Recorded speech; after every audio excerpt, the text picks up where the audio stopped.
Hi everybody, welcome to Traditional Asia, Central Starting Point or Continuing Point, Chapter 2, Part 2. And we're going to get to East Asia now. We've already been there with China and Korea, of course.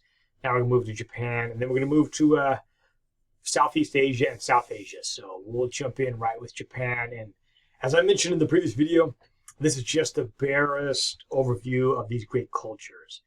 Any of these nations and peoples we could spend an entire semester on.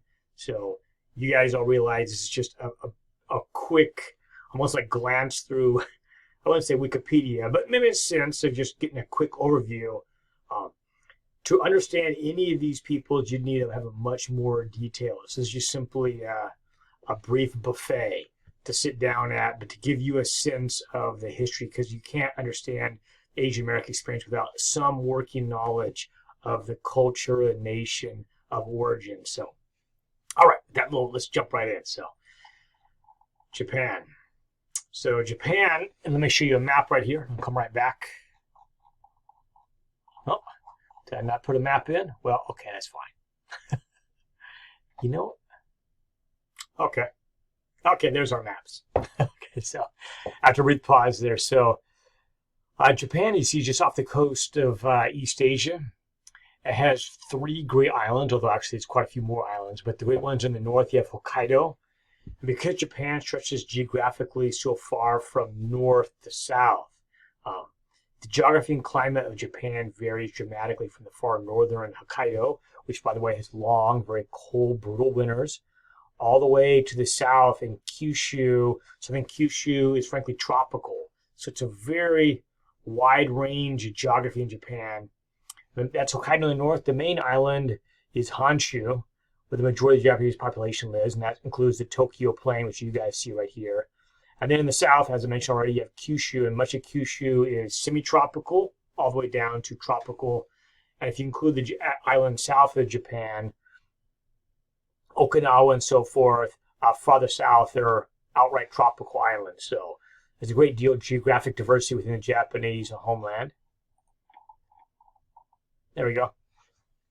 A lot of Japanese home island is quite mountainous. In fact, only 1/7 of the land in Japan is actually cultivatable. That's one reason why if you visit East Asia, and that would include any East Asian nation, China, Japan, Korea, etc., you have very large population centers, but a relatively small section of land. That is due both to the sophistication and development of their agriculture to support such a large population, but it also does come at a cost because it means you have a lot of people who are compressed into a relatively confined area.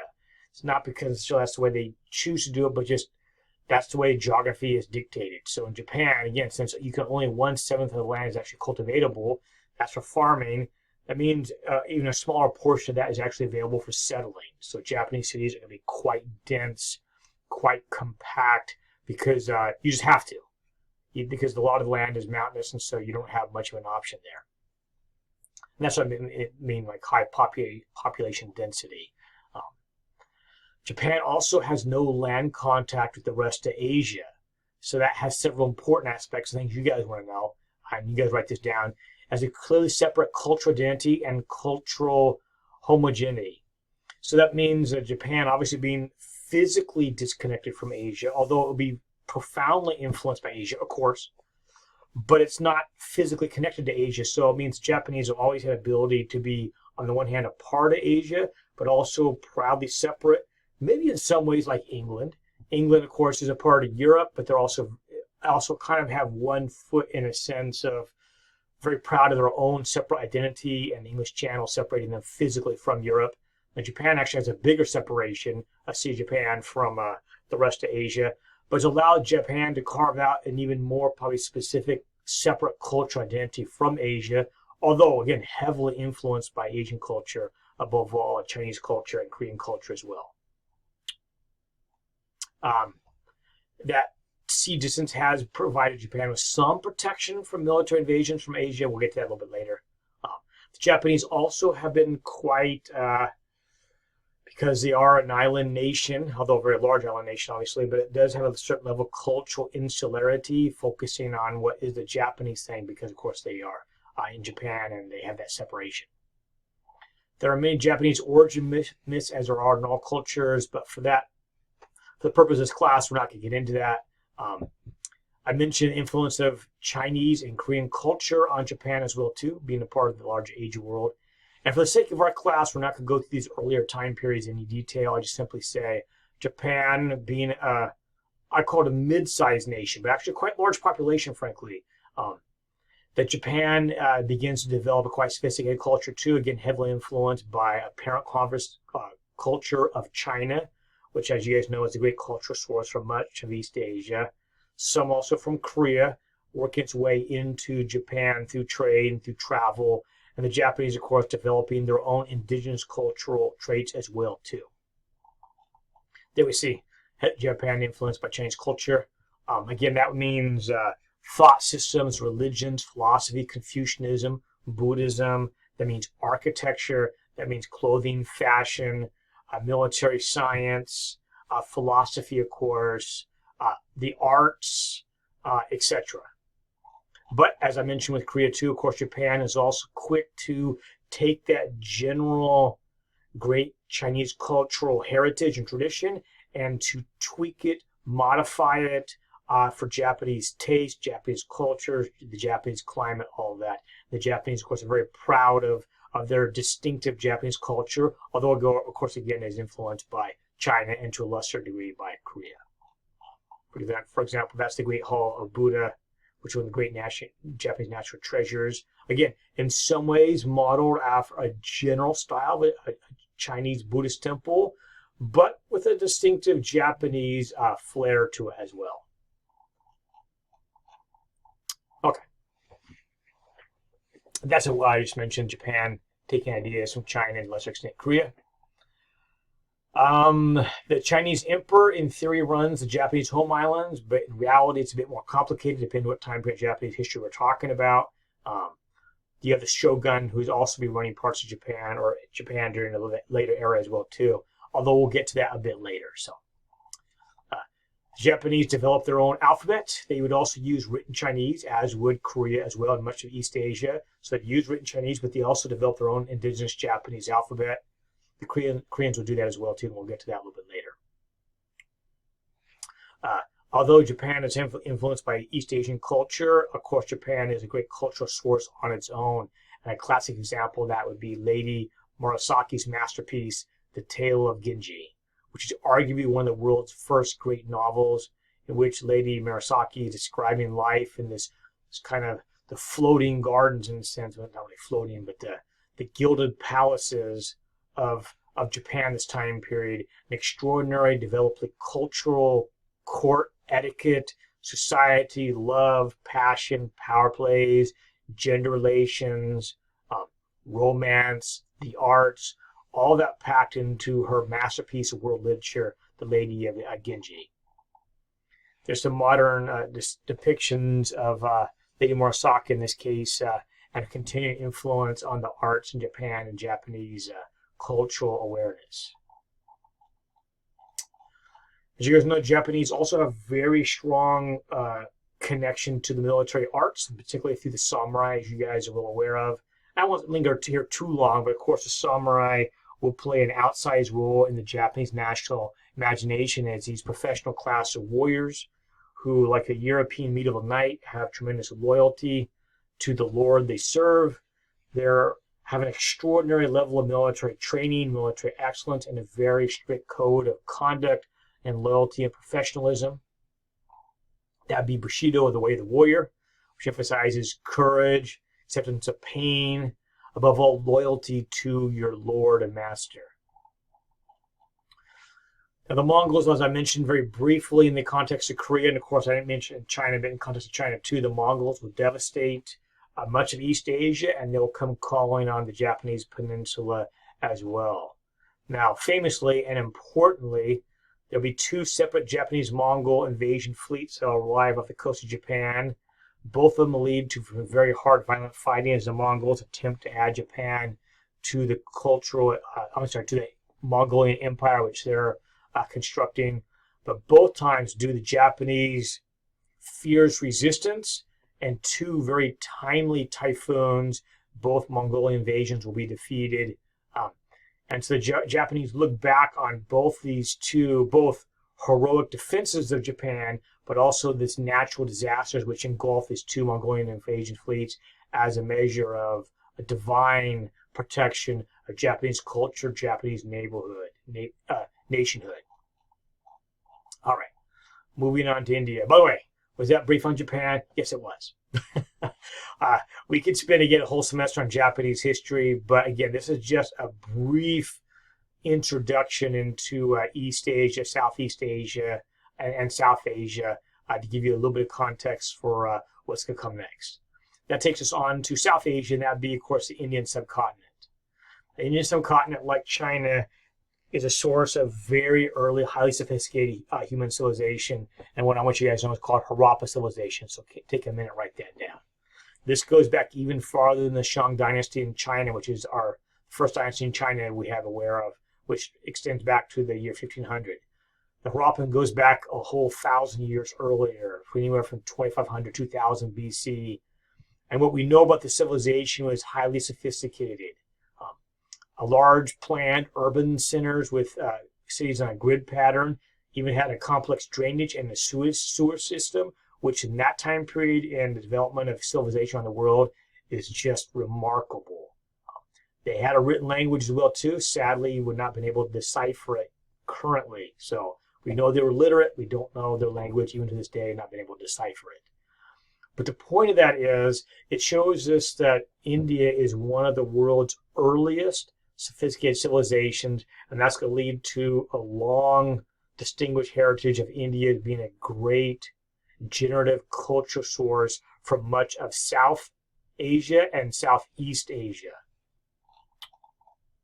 There's an example of Mohenjo-Daro, part of that Harappan civilization there very early on in India. Some images of some of the drainage which have been excavated today. The early Harappan civilization in India would be here in the Indus Valley in this region right here, and today would be divided between, well, actually today primarily within Pakistan today, but we'll continue that part of the larger Indian subcontinent. So move on to Indian religion, spiritual systems. These spiritual systems will play a great role in the development of South Asia and Southeast Asia. And I'll try to keep this brief, but there will be a major cultural demographic immigration into the Indian subcontinent by people referred to academically as the Aryan people. They're going to bring a bunch of core concepts that will be important for Indian culture and then Southeast Asia in general. For example, the caste system, polytheism, asceticism, reincarnation, the karma, the wheel of life, etc. All those will come with this larger kind of parent civilization, which is the Aryan, which would immigrate into the Indian subcontinent. So let's get a little more specific. So what are these Asian thought systems, actually South Asian thought systems? And the first one we'll get to is Jainism, and I'll move through this fairly briefly, but Jainism holds a view that all life in the universe, all life on earth, is an aspect of the divine, and that Jains have a deep reverence for all that life and try to live in harmony with that life. So because of that view that all phenomena has life, Jains practice absolute nonviolence.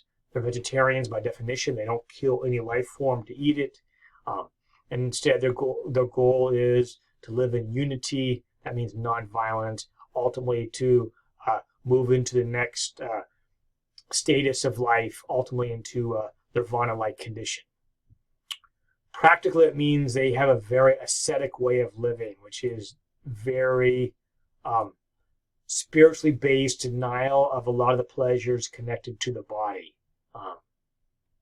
Jainism, in its ultimate expression, sometimes could lead the Jainist gurus to give up even eating in general, because eating involves, even if you're a vegetarian, ending the lifespan of a plant. Now, most Jains don't practice that because obviously that may lead to your death if you give up eating. Jainism will not become the dominant religion or philosophy system of India, but it'll be influential. So always be a fairly small minority, but it's extreme, I shouldn't say extreme, it's extraordinary dedication to its spiritual principles remain quite influential among some within India. An example of that would be Mahatma Gandhi in the modern era being influenced by a Jain. Now, he was not a complete practicing Jain, but Mahatma Gandhi was inspired by some Jainist principles, for example, his commitment to nonviolence. Now, a much greater and more widespread source for Indian culture would be Hinduism. Hinduism is going to be the great parent spiritual system, religious system of the Indian subcontinent, even though it exists alongside Jainism and Buddhism, which we'll get here to shortly. But unquestionably, Hinduism is by far the most impactful and dominant of those three thought systems. So much so that Hinduism, both as a faith system, but also just as a cultural defining practice of the Indian subcontinent, is almost indistinguishable. So if you're an Indian person, throughout most of Indian history, whether you're actively describing yourself, identifying yourself as a practicing Hindu or not, it's likely your general worldview and your practice oftentimes would include aspects of Hinduism, whether you're actively practicing the faith in its fullest form or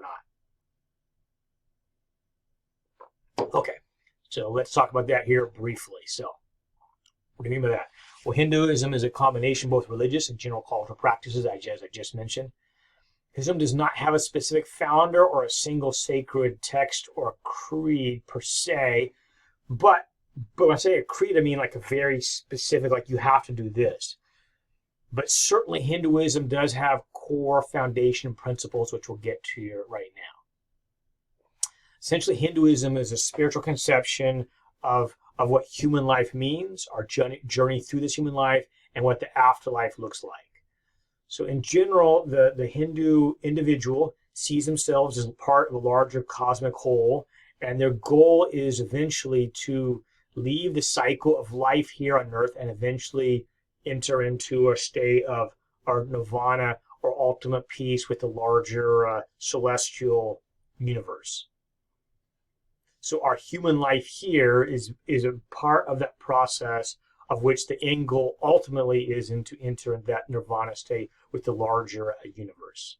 Now, practically what that means is a series of moral laws you need to follow as a proper Hindu, quite similar in many ways to other religions too, of kind of sins, good things you do, good deeds, bad things to avoid, of course. So murder, lying, etc. So it's a general moral code.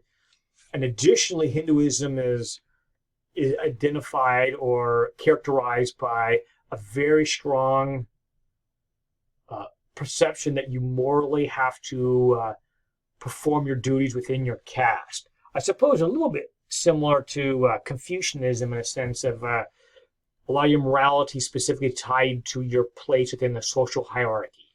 Now, Confucianism and Hinduism view those examples separately in a sense, but its general conception of you maintain your moral way of life, and your moral way of life is some things universal, again, not to murder, lust, these negative things, not to do them, good spiritual things to do, connecting with the divine, the spiritual world, those are good things.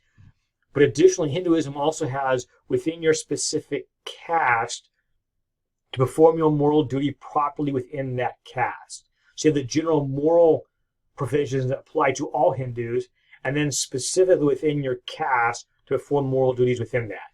An example of that would be in one of the classic texts of Hinduism, the Bhagavad Gita. There's a story told of Prince Arjuna who is confronted with a moral crisis, which you see depicted here in this artwork, where Prince Arjuna, who's depicted right here, is confronted with the spiritual crisis.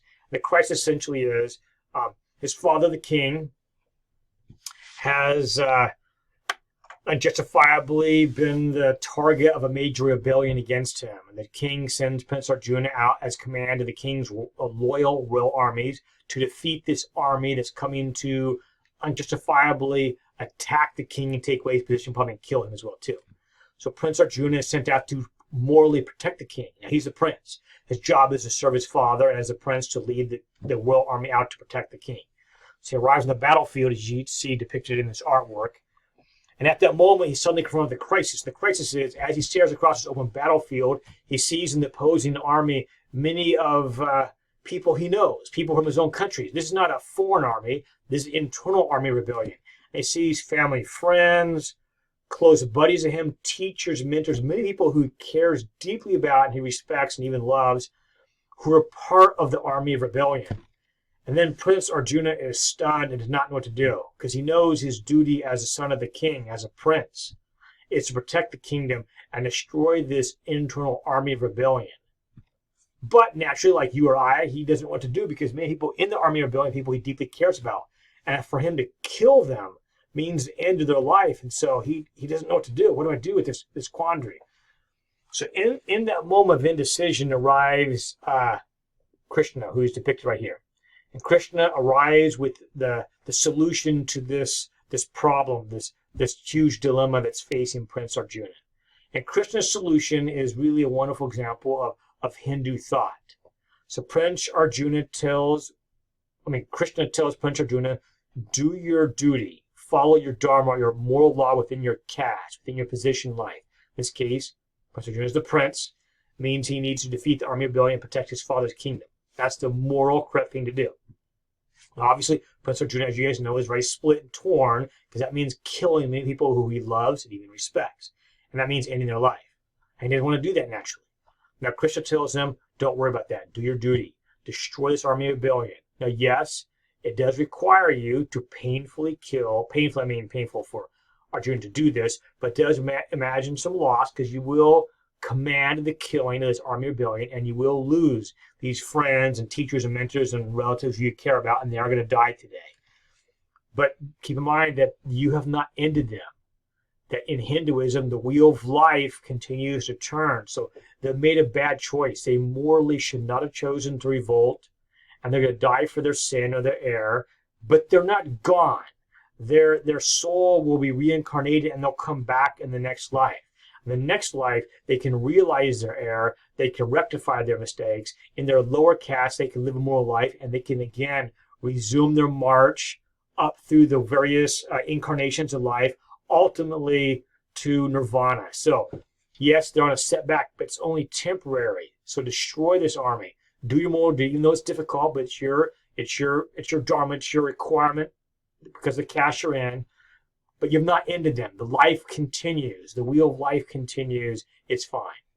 It's a very Hindu conception of doing your moral duty despite your wishes, but as your caste requires you to do, with the awareness, the wheel of life continues. Significance of Hinduism, we're going to move on to Buddhism, but it's become the religious, ethical thought that impacted Indian society in general and much of Southeast Asia as well. So it influences art, culture, dress, thought style, worldview profoundly of India, but also of Southeast Asia.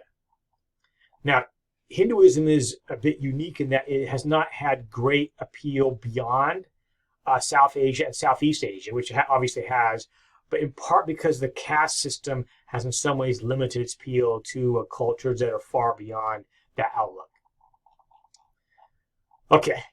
The national epic of Rama, and I'll keep this short and sweet. The national epic of Rama is, within Hinduism, the story of Rama. The story of Rama is a teaching moment to show here is the ultimate Hindu man who lived his life in complete adherence to his rule in life, despite many challenges. I think for the sake of time, I'm not going to really go into the ins and outs of the story of Rama. I'll keep it just short and simple. But basically, he lives his life in perfect adherence to Dharma, despite many harsh challenges, struggles. He does not allow that to ever dissuade him from the correct path he needs to follow. Both him and his wife, by the way, both of them.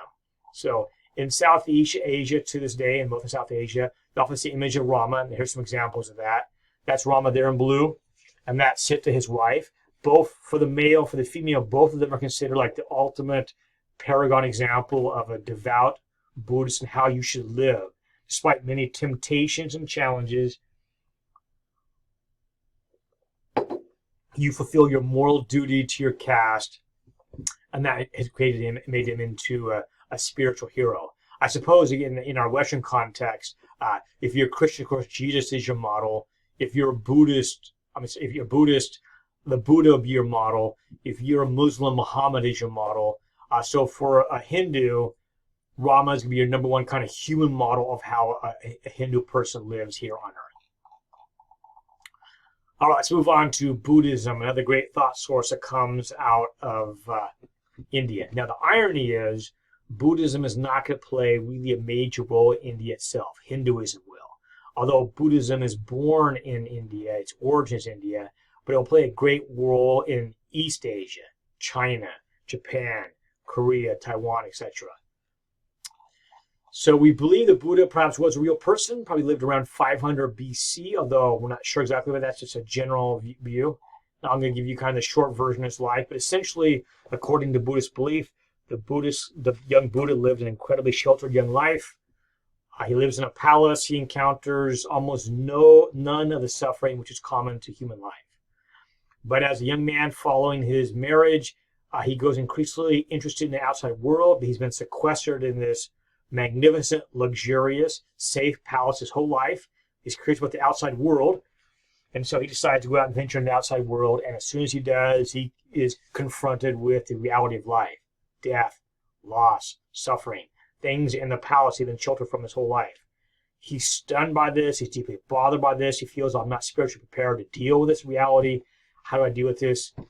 And he goes on a spiritual pilgrimage to try to find some kind of spiritual way to cope with the reality of struggle and suffering, which is the lot or the reality of humanity. Fast forwarding, eventually one day in meditation, after trying many spiritual paths, Jainism, Hinduism, other aspects, but none of it, by the way, he finds wisdom in them, but not satisfaction. But one day, according to Buddhist belief, while he's in meditation under a bo tree, he attains enlightenment. And this is important. In the Buddhist conception initially, this is not a religion initially. So his enlightenment is not, he communicates with, say, God or gods. His enlightenment is a profound spiritual realization. So originally it's not a religion, actually. It's a profound spiritual realization. The realization is life is difficult, life is hard. We as human beings often respond dysfunctionally, inappropriate to challenges of life.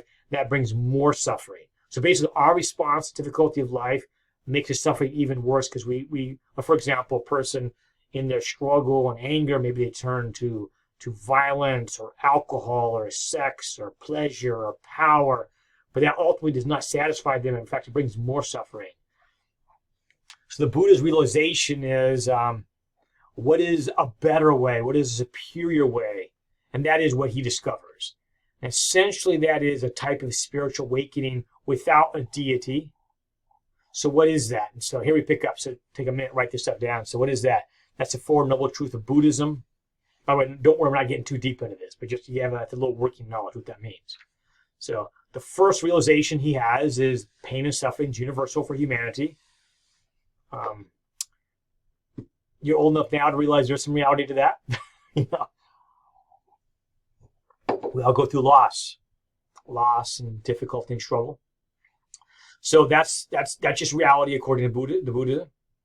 Now, but obviously our response to that obviously is not good. We struggle with that. It's very difficult for us to go with that. So why is that? He said your desire for control to an outcome you want is part of the problem because you can't avoid some of that loss. It's gonna happen. Your family pet is eventually not going to make it. You know, your dog and cat is not going to make it past 15 years, right? And that's just sad, right? I have some pets right now. I'm not looking forward to when they get to that finish line. It's going to happen. According to Buddha, though, our response to that reality often ends badly. So what is a superior way to respond to these natural, inevitable losses and challenges?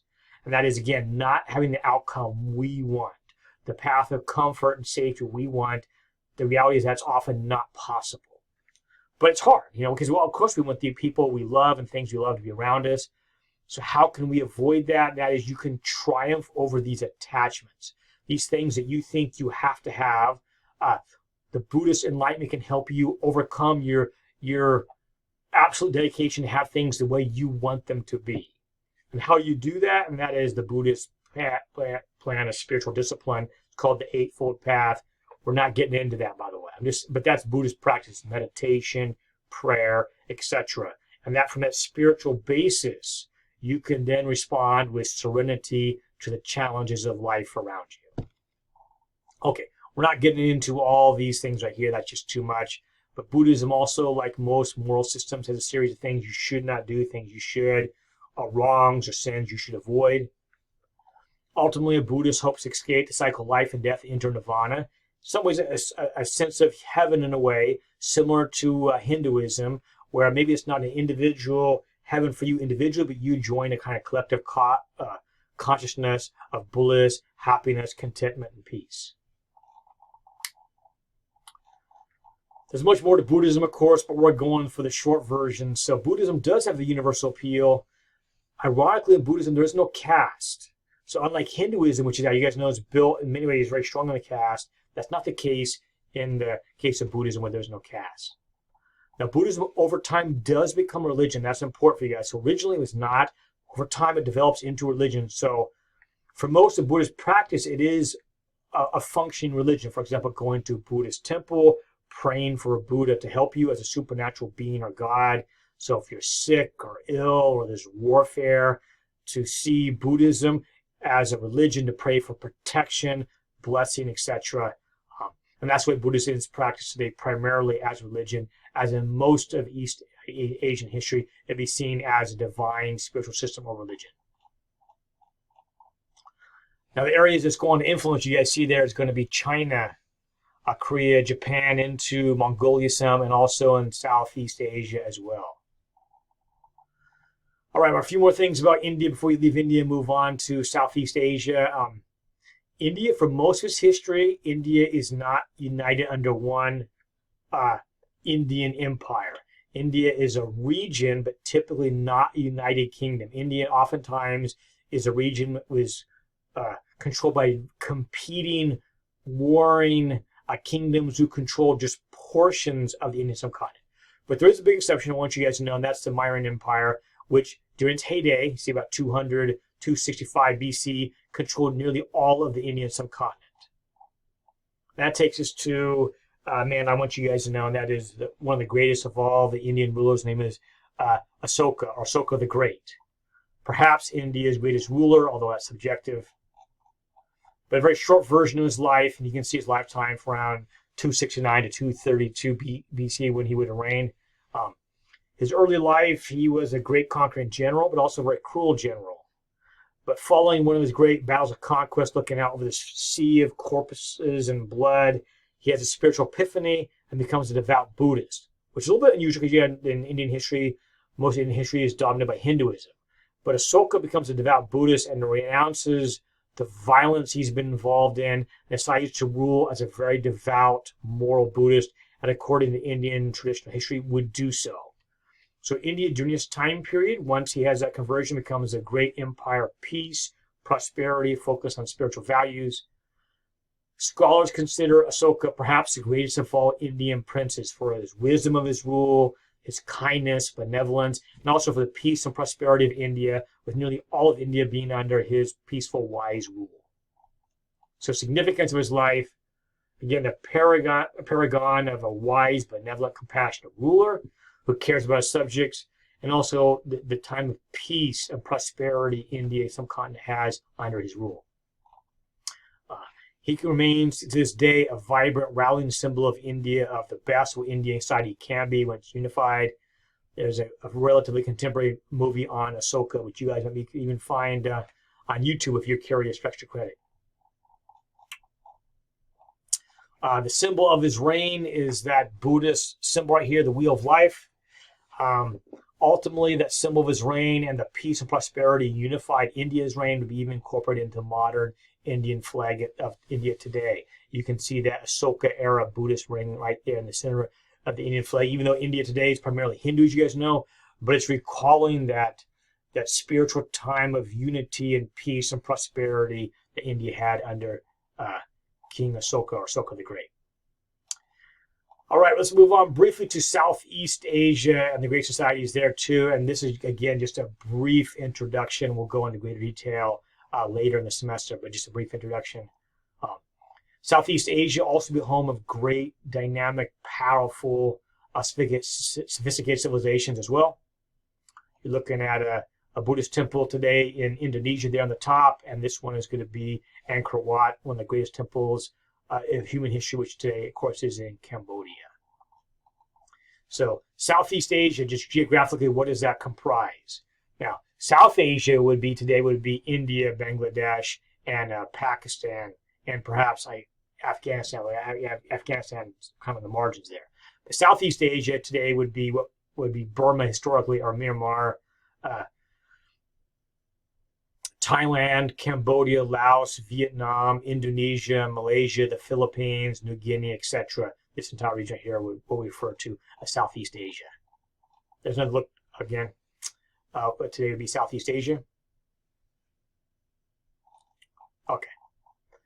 So Southeast Asia has a rich collection of nations and native peoples. I'm going to only briefly mention them, and India is going to play a major role in them. To some degree, China too. So it's going to be a little bit of a mix. I'd say probably Indian culture will have the greatest influence, but again, it really depends which nation you're talking to, because you have the influence of Indian civilization, but also some Chinese civilization coming down too. But you see some examples of Indian culture output, spiritual thought, Hinduism, Buddhism, for example, are going to be the dominant religious thought systems of Southeast Asia. Literature, art, music, dance, etc. are going to be predominant in Southeast Asia. And to a lesser extent, some Chinese culture will too. And this map gives you some idea of what we're talking about, of the expansion route of Indian culture, trade, and to some degree, even to a lesser degree, but some degree, even immigration at times. That the profound impact of India's cultural export to Southeast Asia. So, for example, we can see some examples of that. For example, I gave you a story of the Bhagavad Gita and Prince Arjuna in the chariot there talking to Krishna. And let me show you some examples of Southeast Asia.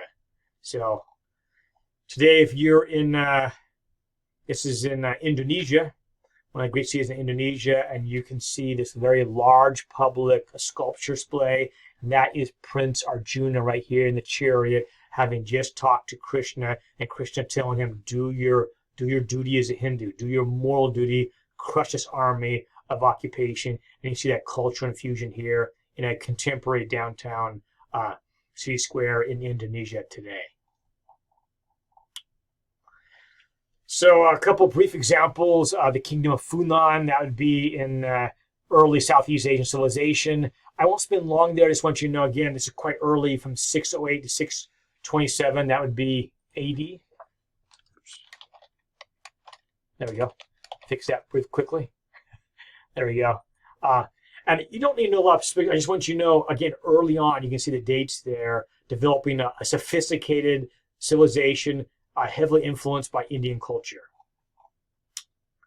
A later generation, it takes us to the great Khmer Empire of Cambodia, one of the great civilizations of Southeast Asia. And you can see that heyday from 802 AD to 1431. Their empire occupied much of, I guess, mainland Southeast Asia. You can see what today would be, of course, this would be Vietnam today, but into Laos and Cambodia, even into Vietnam a bit, in today's category. The extraordinary urban development they had there in the great Khmer Empire. Large, very large, sophisticated cities full of temples, palaces, major work to be able to extensively control the water in these regions. You can see a current depiction of Angkor Thom, which was one of the great cities there, the Khmer Empire, and the extraordinary canals they constructed and reservoirs to be able to control the water during the rainy season and the dry season. And of course, the glory of the Khmer would be Angkor Wat. By the way, there's many palaces and temples beyond simply Angkor Wat. Angkor Wat is the largest and most magnificent, but the idea of the Khmer power is revealed in other cities and other palaces and temples as well too. Although Angkor Wat again is the most magnificent, it's the largest. In fact, Angkor Wat is the largest religious structure in the world. So the size of it gives you an idea of the power, economic power of the Khmer people to be able to construct this massive religious structure, and the extraordinary beauty of it as well. Moving on into what would be Indonesia and into Malaysia is Sriwijaya Maritime Empire. You can see their time period too, 650 to 1275. Also influenced by Hinduism, Buddhism. This is a Buddhist temple in Indonesia today. And you can see the great maritime empire there in today would be Malaysia and Indonesia. And you can see the great trade routes coming through that region, that time period.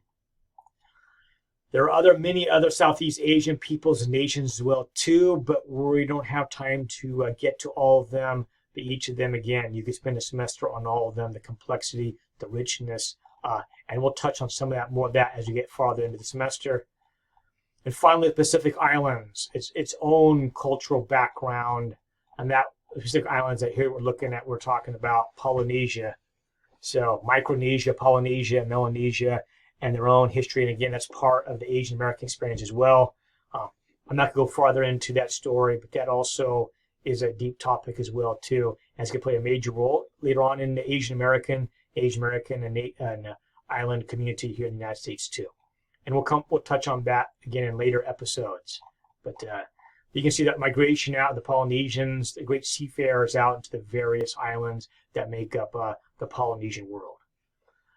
And with that very brief 100-mile-an-hour introduction gives you just a little bit of sense, a little bit of welcome into just a bit of the context of the extraordinary diversity and richness of East Asia, South Asia, and Southeast Asia. And that's where we're going to stop at the end of this lecture. And we'll see you with the next one. We go back to Asia a second time, but that much in much more recent history to give you guys a context of immigration to the Americas and to our story here in the United States, and the more recent history of Asia and the context of immigration to the Americas. Well, with that, that's it. We're done. So we'll see you with the next one. Take care, everybody.